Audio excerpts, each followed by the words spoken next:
আমার একাকিত্বটা আমার কাছে একটা নীরব যন্ত্রণা।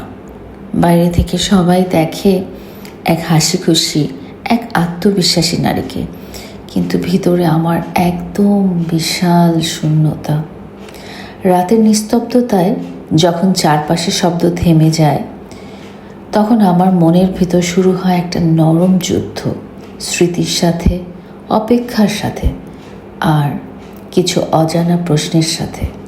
মানুষের সামনে আমি হাসি, নিজেকে দৃঢ় রাখি, কিন্তু আমার এই হাসির পিছনে লুকিয়ে আছে অগণিত না বলা কথা, অঝোর অস্ত্র।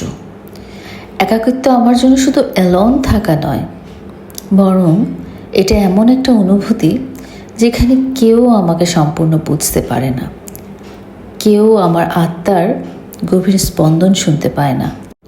তবু ওই একাকিত্বই আমাকে শিখিয়েছে ভালোবাসা কি, হারানোর বেদনা কি, আর নিজের আলোয় জ্বলতে শেখা কাকে বলে। আমার এই একাকিত্ব অনেক পেইনফুল, অনেক কষ্টদায়ক, কিন্তু এটাই আমাকে শিখিয়েছে কিভাবে ব্লু ফেয়ারি লায়লা হতে হয়।